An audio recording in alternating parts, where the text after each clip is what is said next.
And now, from Strategy and Innovation Studio, it's time to say good morning to Vienna. There is Hendrik Bremer, and he is our next speaker.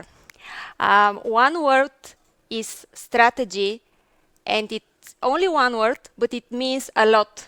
And this word is enough to present the next speaker because he is very experienced consultant from PricewaterhouseCoopers with a lot of experience in strategy. And today the stage is for him in order to come with us on that topic, deep and important. Agile Transformation for Board Members Lessons Word. It's pleasure to have you here, Hendrik. The stage is yours. Please share your screen and let's start.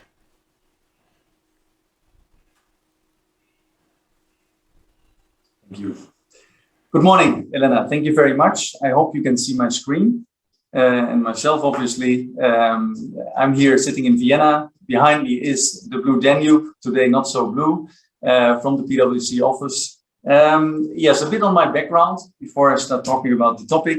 As Elena said, I work for the strategy division of PwC. More than 20 years of strategy consulting experience in Europe, a lot in Central and Eastern Europe also, but also in Western Europe and Middle East.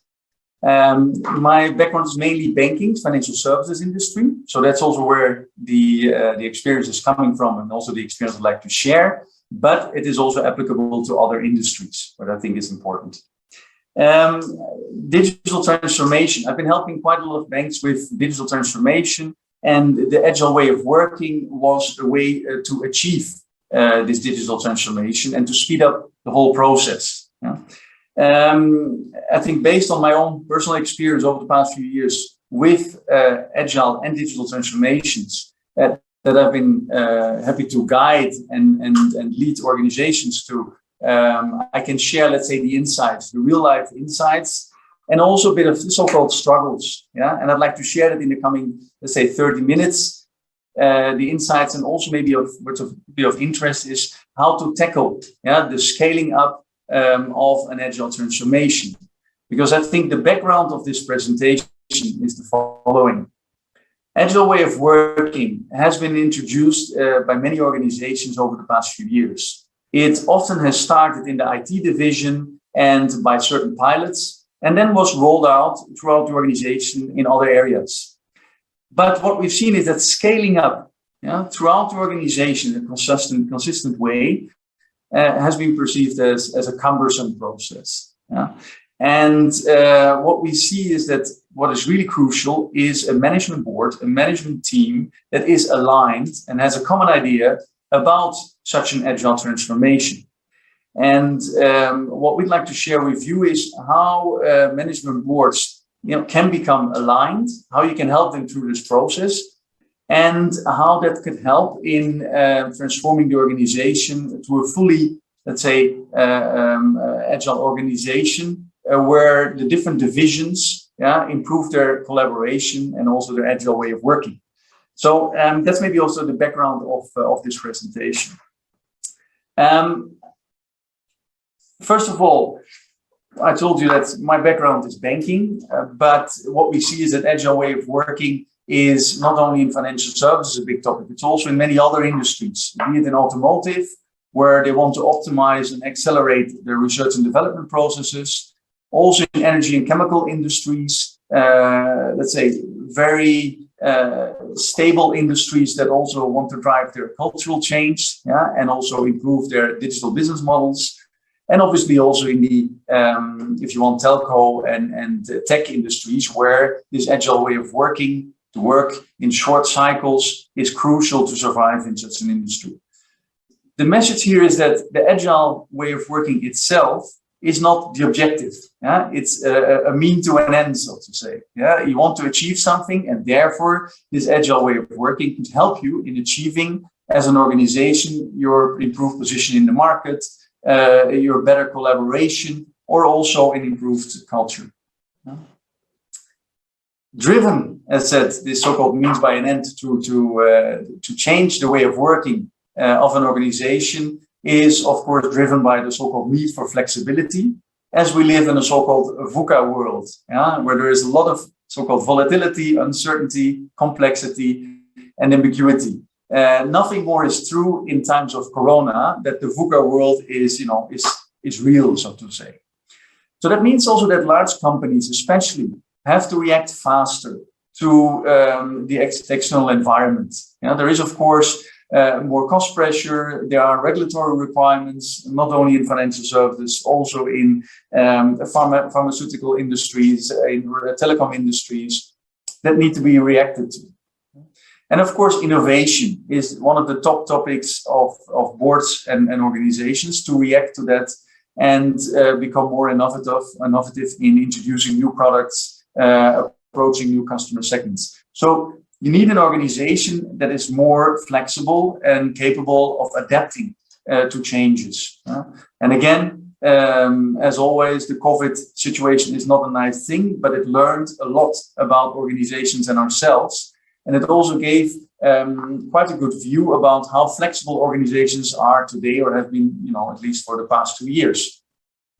I think surprisingly enough, COVID has shown that most organizations are more flexible than they ever thought.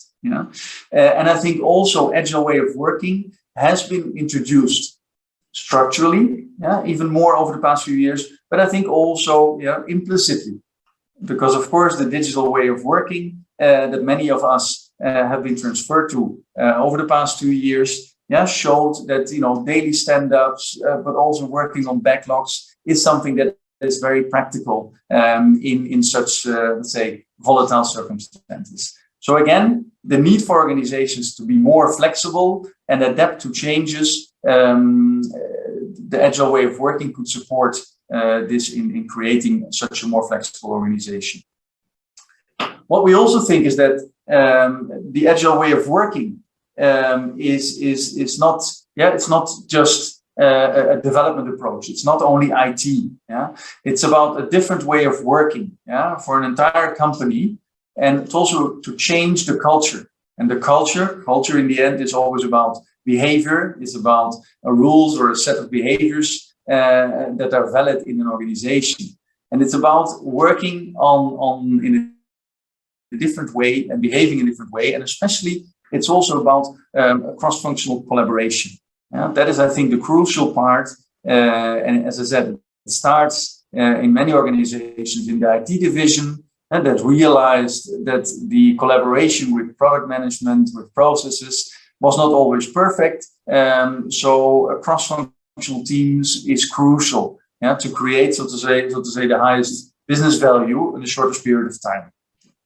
If I look for myself, my own experience, a so-called Eureka moment while working in an agile way was when I think it's now some 4 or 5 years ago already, I worked for a Dutch bank, and the project itself was not on agile, but we collaborated on some innovation. It was about a cooperation of the bank with Airbnb. And I think one of the crucial topics was that we were working in cross-functional teams, in sprints, or 2-week sprints. And in that cross-functional team, we had people from IT, from business, product management, but also we had legal involved, because it was about clarification, about regulatory things, about data compliance, etc. And I think what was crucial is that we were, in those days, we're having a co-located place, where we were sitting together in one room, the coders, the engineers from IT, the product managers, but also the legal people were there. And mindset-wise, I think what was very interesting is that the person from legal was really part of the team. And the person of legal, the attitude was completely different than what most of us experienced in the past, in the sense that a lawyer is always a bit more distant, is showing you what things have to be taken care of and what cannot be done. But I think what we saw here in this team was that the lawyer was telling us, well, team, I think you have a question here. Let me see how it can work. Let me tell you a few solutions. Some of them I tell you on an informal basis, but I'm willing to help you here because I think it is really an interesting project. So this sounds maybe a bit abstract, but for me, the crucial thing was that while sitting together in cross-functional teams, there was a bigger understanding about what we're together working on. Yeah, it got away from the silo thinking and also your own responsibility. Yeah, it's supported in thinking and working as teams. So personally, for me, that was really a eureka moment in the sense of this agile way of working is once set up in a proper way that helps in better cross-functional cooperation in organizations. Well, as said, it's not agile way of working has to have an objective, and it can be more. It can be, of course, quantitative objectives, while as an organization you want to transform to an agile organization, or also qualitative objectives. Obviously, it is often about increasing efficiency, yeah, in the sense of coding resources are used in a more appropriate way. It's about a shorter time to market. Yeah, if you talk about innovation, it's also about a higher productivity, yeah, that can be achieved by working in an agile way, and also quality. But I think what is also important, those are measurable factors, at least, let's say, indirectly, by working in an agile way. The qualitative factors, though, are also very important. Yeah, it is about empowering employees. It is about giving the responsibility to the team. Yeah, very important. Giving responsibility to the team. Yeah, it's about decentralizing, yeah, the decision-making process. Very important, though. It doesn't mean that you have a structure, a structureless organization that teams can do independently from each other what they do. I think that's also one of the misconceptions and misunderstanding about agile way of working, that it is perceived as giving the power to the teams in a decentralized and uncontrolled way. Agile way of working is anything else but unstructured. Yeah. But empowering employees in the decisions on how to solve topics is a crucial thing. And that's also what employees are asking for nowadays. Yeah? If you talk about the millennials generation, they want to have responsibility. They work on things where they can decide themselves on how to implement things in their perceived best way. Yeah? And I think also that helps in strengthening the attractiveness of as an employer. Many of you are working in industries where there's a lack of, let's say, qualitative resources, be it on the coding engineering side, but also in product management, strategy, etc. You name it. So employer branding is crucial, and this agile way of working has shown that it can help in improving this employer branding. And of course, apart from, in the end, why we're doing it, the customer focus, because that's what it's all about. It helps you also in focusing more in the organizational setup, in the way of working in a customer-centric way. You know? And it drives, of course, also this cultural change, what many companies are struggling with, because they say they want to change the culture, they want to be more innovative and flexible, but often they're struggling in how to implement that. And this agile way of working is about applying certain artifacts, certain behaviors, and as I said before, the cultural change is only driven by changing behavior. So therefore, this agile way of working toolset can help in also changing behavior and therefore changing culture in an organization. The thing is, though, that if we talk about agile, the first association is about Scrum. Yeah? Myself, for instance, I'm also a Scrum Master, obviously, but agile way of working is more than Scrum. Yeah? And it's also on different levels in the organization. It is about so-called methods, yeah, which is about you applying Scrum, applying Kanban, even Lean Six Sigma is part of the wider toolbox of agile way of working. So that's, of course, the tools you can apply on the team level, on an organization level. But what is important is that it's also about how you work together. Yeah? It's also about governance. Yeah? It's also about how you steer the teams, how you do the planning, yeah? How you work on interdependencies between teams, between departments. So also this governance angle needs to be tackled once you scale up this agile way of working. Once you get away from pilot teams and you start integrating more divisions, more departments, you need also to take care of this governance and need to think about how do you do your planning cycles?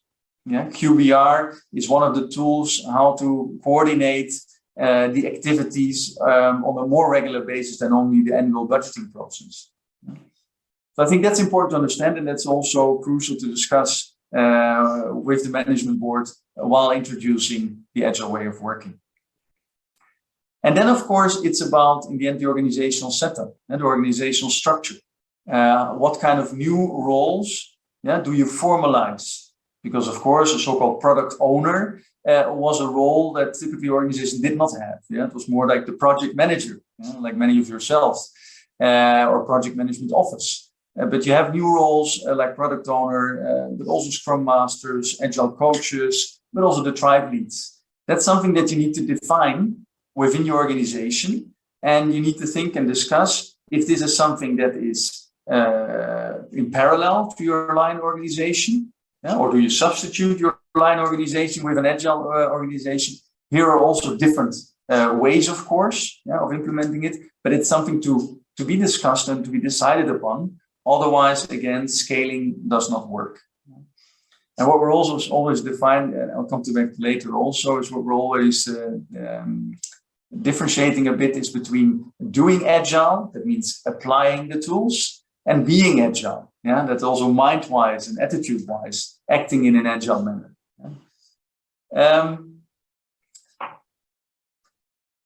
What I want to tell by this picture is that it's about a process. Becoming an agile organization is a process which you have to go through. Some organizations are doing it faster, others take a bit longer. I'll get to the different implementation approaches also in a few slides. But what is important is that, yes, it is about the mindset, the organizational development, the mindset, the tools you provide to the people, the training, on the one hand, so that you have an organization that can work in an agile setting. And on the other hand, you need to have the architecture, the infrastructure needs to be ready for it. In many cases, it's about IT, the processes and the architecture, but also other processes that are needed to implement change, to implement innovation. And those two, let's say, if you want access about increasing the training level of agile way of working in organization, and also the technical development in organization, they need to be managed in a balanced way. Because once you have your IT ready, but your people are not well trained, it doesn't work. You don't get the potential out of it. And the same is true the other way. But when you train your people very well, you put them in agile settings, but the IT and the processes are not supporting this. Let's say quick releases, quickly implementing change. If that doesn't is not supported by the architecture and the IT architecture and processes, that will also create frustration. And the way to get there is obviously that, as I said, mostly in organizations, the agile way of working starts in IT, in the change part of IT, later on in the run.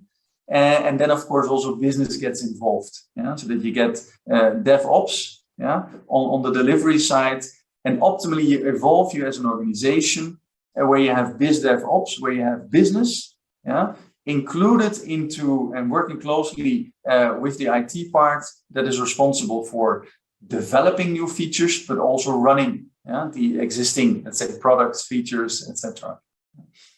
And in the end, of course, what we're seeing slowly, and this is specifically true for banking and maybe certainly also for other industries, is that once you develop yourselves as a more, let's say, engineering organization, technology organization, developing your own IT infrastructure, it's also about outsourcing parts of the IT architecture, or at least setting it up in a different way, using software as a service or even product as a service, and including this into the business area of an organization. So it's a development path that needs to be done in a balanced way. The timeline here, I think that's also quite, let's say, a lot of different experiences here, but at least it's a multi-year trajectory. It's not something you do in a few months. It is a transformation, and therefore it takes a few years. Yeah? And I think here also that is important for a management board while discussing that we want to go and transform ourselves into an agile organization. They have to be aware that it is a journey and not something that happens within 12 months. Yeah? Good. This picture is a bit schematic, but I'd like to guide you through this because I think it is important. What we see is that agile way of working. In what areas of the organization, can you implement this? And typically we see the so-called DevOps part within IT. Yeah? And within the IT division, this agile way of working is being introduced. Once you get to so-called BizDev, you can also include there the so-called front office, so product management, but also sales. You can include there. And also important is the middle and back offices. Because I think that's also most organizations go from IT to business, and now are at the stage of also involving operations departments, where they do processing, where they do production. And I think in the end, if you have a so-called enterprise agility, you should cover the agile way of working throughout the whole organization. Should everybody work in the same way with the same tools? Not necessarily. There is a room for, let's say, implementing different aspects of the agile way of working. And I think that's what I maybe also can show about this transformational path and also the decision. How do we go from IT to front office, to product management, and when do we include also back office and middle office divisions, or also enabling functions, like HR, like controlling, because again, also those areas can work in an agile way. And if you want to have enterprise agility, should work in an agile way. Now, don't be bothered about this picture. I'll provide the presentation to you, and you can also read it later on. The message is here, though, that, as I said, it's about the journey. Each organization has to define its way forward to so-called enterprise agility, and also to assess where it stands today. And we have, of course, nice criteria and toolboxes where you can assess. And I flip to the next page where you have all those criteria. And you can assess yourself as an organization, regarding the strategy, the methodology, your way of working, etc., on where you stand as an organization today and what needs to be done to improve that. It's about a journey and defining the journey.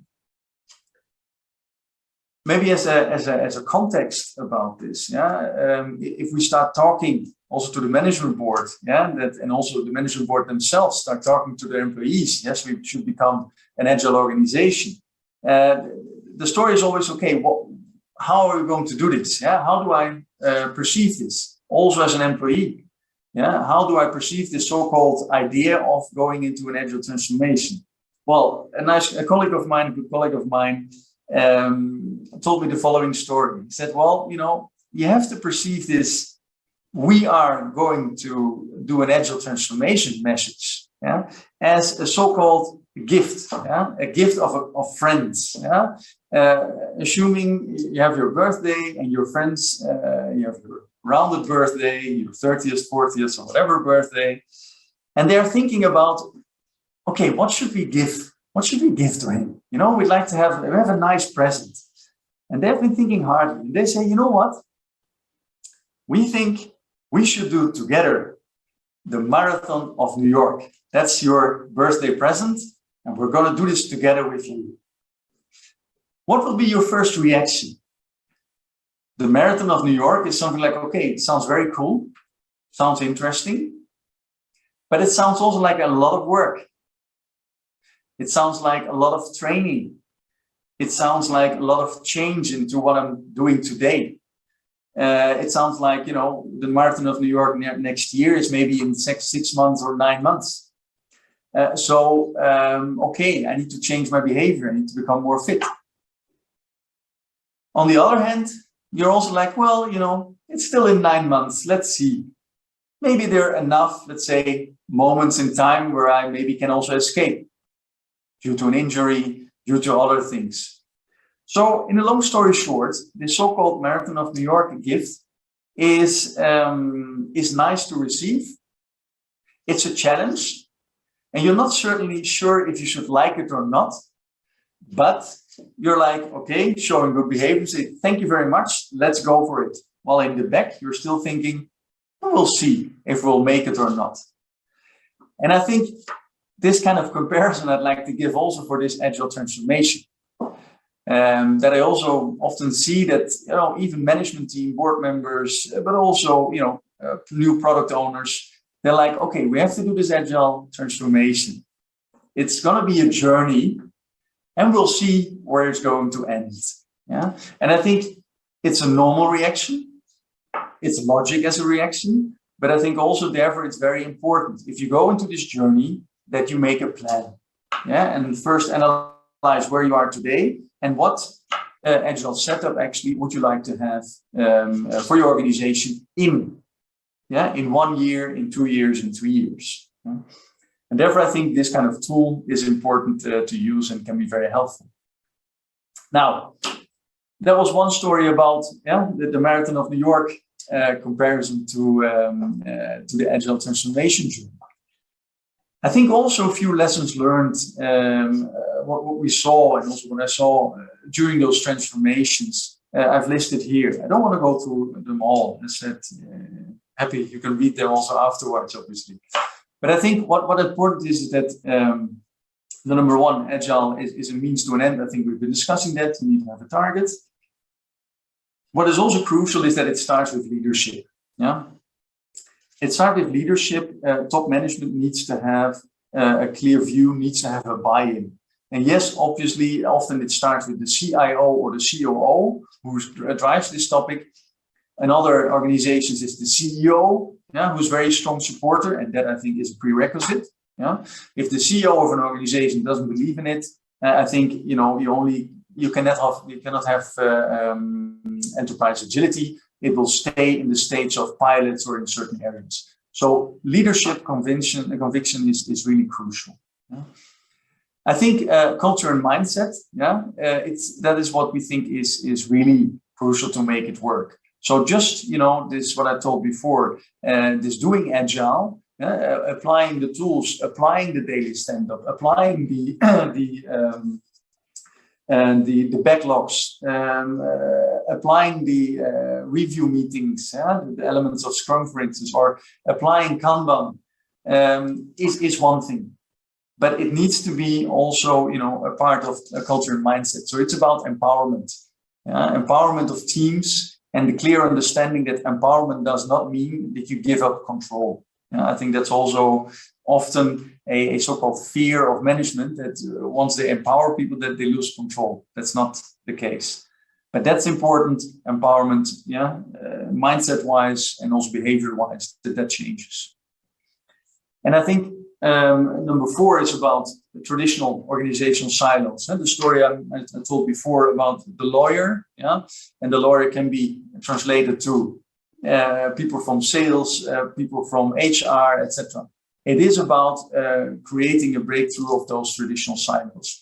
So setting up an agile structure within the individual divisions,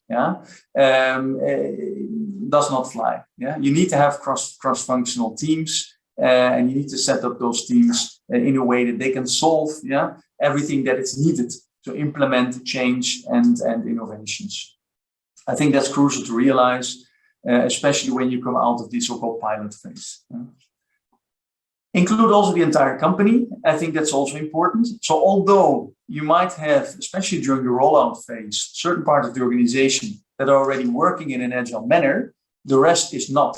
But it doesn't mean that you need to include them, at least in communication, in potential training. Because this transformation is relevant for the whole organization. A lot of frustration during an agile implementation happens after, let's say, a year or so. Because then you have a few teams that have experience with agile way of working, but they realize that the rest of the organization is not. And therefore, what's happening is that there will be delays in implementation of the new innovations. of the improvements. And that, of course, is resulting from a not aligned way of working. So again, we think that although not everybody from the beginning is working in an agile manner, it's important to include the entire organization, communication-wise, also showing, what is the roadmap and when, certain divisions and departments will be included over time. There's no one size fits all. I think that's also a key lessons learned. By myself, I also had several discussions about what model should we implement. Should we implement the Spotify model? Should we implement the less model? And then it becomes almost a discussion about ideology. And I think I'll show you also that later in a few minutes. We came to an approach where you come away from the so-called models, but you have to define certain elements, certain frameworks, where you have to decide as an organization, okay, which tools, which organizational setup, which governance are we using? And you have to do that for your own organization. So it's not about taking a blueprint from an agile organization from your competitor or from a different industry and rolling that out one-to-one. It is a customized exercise that is needed. I think that's important. I think about technology, we talked about it. And the other thing is also agile by its means is about flexibility. So I think also here, while doing this transformation itself, always be open to changes, either going faster or slower in the implementation. And of course, it's always an ongoing change, because again, the perfect agile organization doesn't exist. It's not like, okay, here it is. We've done it once. We set up the teams and that's it now. By definition, an agile organization will change over time and consistently. Now, after having said that you need to take a top-down view, after having said the lessons learned and how to scale and what tricks and tips there are, the question is now, okay, what do I need to do? What are the steps also as for an organization and therefore also implicitly also for the management board, how to implement this? And what we typically say, again, coming from the strategic angle, of course, first you need to define what is the vision and what are the goals we want to achieve.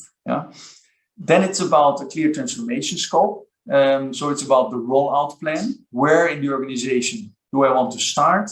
And how far do I want to go with a certain agile way of working tools and artifacts? And I will show examples of each of those three in the coming pages. And of course, as I said, the tailored operating model. You need to define what I mentioned before with the lessons learned. It's not about one size fits all. You need to develop for your own organization the agile setup. Now, the goals and the vision for management. Also by my own experience, what we've been doing is we've been organizing board boot camps. And it didn't matter if the organization had already, let's say, a few months of experience only with agile pilots or 2 years of experience. It's never too late to do a board boot camp. And the board boot camps are crucial. And the boot camps, what does it mean? It means half a day where the management board is discussing the so-called vision and goals of the agile transformation. Because obviously board members will have different perspectives based on their functional roles, based on their experience of what agile way of working could mean. Obviously the CIO, COO in most cases has a clear vision. Interestingly enough, from my side, is that business areas, be it consumer business, be it B2B businesses, the so-called product management and sales, often need to be convinced a bit more than the technical people. So again, it's important that the board creates their own, let's say, view and common view about what agile is, what it could mean for the organization, and also then to define a so-called transformation roadmap. And this can be done, over a period of a few months. Technically, you could do it in a few weeks. But realistically, it's something you do over a few months. So I think this is for sure something that you could offer to your management board and to say, okay, let's go to see, where do we stand regarding Agile way of working and how do we want to evolve that and why should we do so. So this is a tool to onboard management boards in the transformation. The second topic, what I mentioned, was about having a clear transformation scope. Yeah, it's about the parts of the organization, where the Agile way of working has a high impact in the daily way of daily working, and where a lot of changes will need to happen. We split an organization typically in 4 categories. Yeah, it's about the delivery part of the organization. In our understanding, that is, let's say, the IT part. It's about IT run and change, and it's also about product management. Then we have the enabling functions, typically finance and HR and accounting. Yeah. Then you have service functions. So those are more operations. Yeah. That's about production. That's about operation departments in service organizations, back office work, etc. And then you have the sales part of the organization. So the relationship managers, the sales teams, the branches, depending on the sales model you have. And those different parts of the organization, can be included in the Agile journey. Typically, what we see is that the rollout also goes, from the delivery part of the organization to enabling, to service, to sales. In the structure, most of the changes you would see in the delivery part of the organization, but I'll come to that later. Also, it has a significant impact for services departments. And obviously, culture and mindset need to change in every area. That's why I said also before, it's so important to create communication for the full organization. Methodologies, of course, it has less impact on sales. They might use more Kanban in their daily work. They might use their daily stand-ups. They might also use retro, etc. But they can do it also in a less, let's say, rigid way than, for instance, what is needed in the delivery part of the organization. So I think also here, while discussing with the management board, we talk about an agile scaling or an agile rollout. We need to discuss how do we do this? Which areas of the organization come first and which come later. And again, the rollout can be done in different ways. It is about the so-called local agile, what I mentioned. You have local teams in certain areas. This is what organizations are doing. It has an impact, but not the full impact. So you decide as an organization that you have certain areas in the organization where change is needed more than in others. An agile way of working can help. And then you have in the middle, the evolutionary transformation. So this is the approach where you go from pilots or so-called front runners, where you introduce block by block, depending on the size of your organization. You start with, let's say, 30 to 50 people, and then you roll out to next front runners, each in batches of 100, 200 people, once you come to the so-called full agile transformation. And then this is a path, what many organizations are doing. As said, what I see at the moment is that many organizations stuck a bit in this evolutionary transformation. So they have quite a few areas that are working in an agile way, but they haven't done and came yet to the full rollout. And what I see is that happens due to either time, it takes more time to do the rollout, technically to make the technical adaptations, to do the training, and many other reasons why it takes longer. Or organizations start doubting a bit. They have certain elements in the organization that work agile, certain areas in the organization that work agile, and others are not. And they're not sure about the rollout to either further, let's say, product areas, or also discussing about how should we roll this out into service parts of the organization or sales parts of the organization. So that's where, again, many organizations are currently today. Obviously, a third form of rolling out Agile is by a so-called Agile Revolution. That means that within a period of 6 to 9 months, you make your new organizational model. After having implemented pilots, you transform the so-called full organization or a large part of the organization into an agile setting. That means that people do get, in many cases, different roles. Yeah? So the same people, in many cases, might get a different role in the existing organization. In other areas, it's also about a cost program, combined with a cost program, because you say we have the current organization, we want to transform to an agile organization. But in the agile organization, we only have, roles and positions for 80% of staff. Yeah.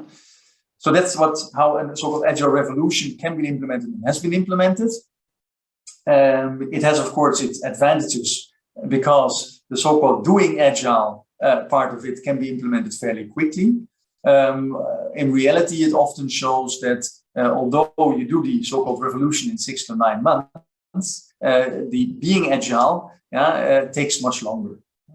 So as I said, I think the local agile is where organizations, do it on an ad hoc basis.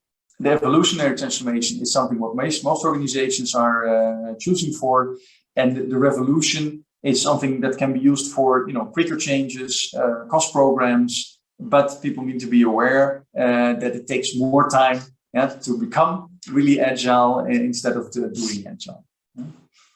So that on the rollout mode. The last part is of the 3 blocks I said, the vision and the scope, and then the tailored operating model, is what we show by this kind of picture.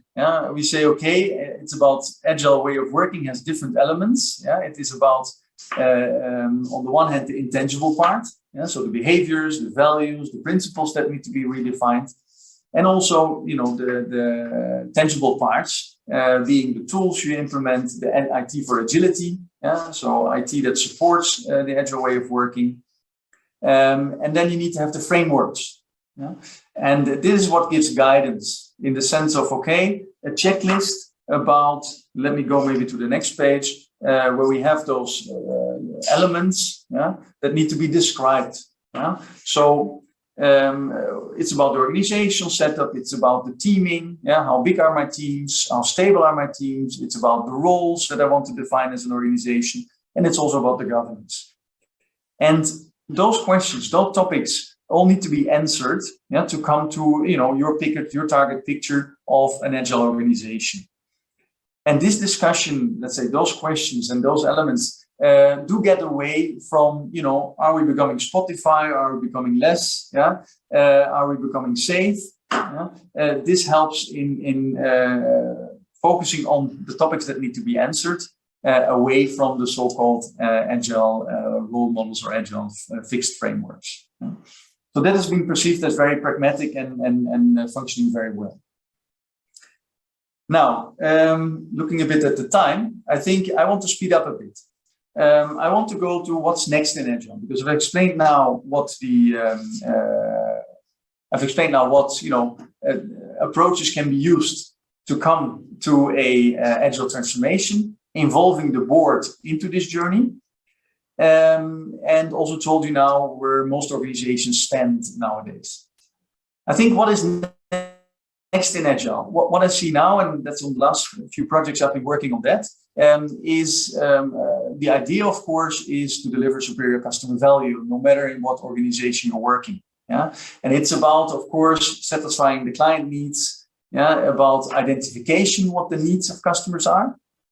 That's where you have, as an organization, a role to play. And of course, also the customer need fulfillment. That's providing the product or service to customers. And that means to be able to do that in a perfect way, you need to set up in the end-to-end value streams. Instead of saying, okay, we only develop an agile setting for product management and IT, we think that you need to set up streams, so-called product value streams, covering not only IT and product management, but also there should be included the responsibility for operations. There should be included also the responsibility for supporting functions, be it legal, HR. And that's a way of organizing end-to-end product value streams. And that's what we've been seeing with the most innovative organizations nowadays, that they're working on this as a next level of agile way of working. So I think I want to leave it there. for now, and have still some time for questions. And I'd like maybe to give back to Elena. Your presentation. Thank you very much for your presentation. Really interesting thoughts regarding the employee branding, qualitative effect, and etc. The question which brainstorm all of us, which are here into the studio, and our attendees, looks like mindset. And one very interesting question related to mindset is how it's starting it changing from your experience, bottom up or top down or both? What is important in order to have people perception and understanding that need to change and think in different way? How to believe in this? Yeah, thank you. No, the obvious answers, of course, from both sides, but I think let me frame that a bit differently. I think what we see is that it's often coming from bottom up. Yeah, so it's often IT, not always. Sometimes it's also within HR, where they think about employer branding and they want to introduce new ways of working. So I think the spark in most organizations is coming from bottom up. Yeah, but I think, and of course, then supported by one board member. Yeah, and in most cases it is either the COO or CIO or sometimes the CEO. Yeah, so I think that's where it starts often, which is good. But I think, and sometimes organizations are working too long on this bottom-up approach, yeah, to get the full effect, and then you get frustration. Therefore, I think my message is that the top management should be involved after not a too long period of time, yeah, to support this and to decide: do we want to go this agile way of working? How do we want to do this, or not? Yeah, I think that's also important. Maybe organizations who have a good reasoning, yeah, why to apply different approaches. So I think in including the board and the top management in this discussion and the decision is crucial in making it work and making it fly in the long run, so to say. Yeah, sure. The top management is very important. And going in that direction, the next question is related to the main obstacles that overcome in a company transformation. What are they? Cultural change? Yeah. Yes, it is. It is. the how to say it? It's the human being, no? The willingness to change and the feeling to give up something, because that is what giving up control. As I mentioned also a few times, Agile is perceived by also many board members about creating a kind of energy, anarchy in the sense of local teams decide and I have no impact, etc. As I said, it's a misunderstanding, because Agile gives you clear frameworks how you can steer and set targets. Yeah, the detailed implementation, obviously, that is of course what you give to the local team. So it is about giving responsibility but not giving up control. That's a fear, and that's a fear also of middle management. Yeah, because here you have more content roles than pure time for managing people. Okay, so that means also it's combined with I think, justified fear that there might be people that are losing power. Others, will gain power, of course, by let's say, more content roles they can get, and they can grow with this. So, as I said, the fear of losing control and related to their power is one of the crucial things that, let's say, is delaying such a transformation. So, and how can you circumvent, or how can you tackle that? It's about, of course, the explanation about the way of working and what it all means, also for a management board, also for middle management, the chances it gives in job enrichment, and also applying the tools. Because again, cultural change can also be done by changing behavior, and changing behavior can be done by giving tools and introducing tools and certain ceremonies. Like, for instance, retrospectives is something that many organizations are not doing in a structured way. So by this, by setting, let's say, behaviors, you can also change the culture of an organization over time. Exactly. Thank you very much. It was really interesting. It was a pleasure to have you here on the stage today. Many greetings to Vienna, and keep in touch. Hope to see you next time face to face on our next PMI conference.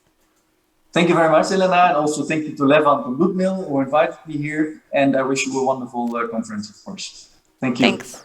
Have a nice day.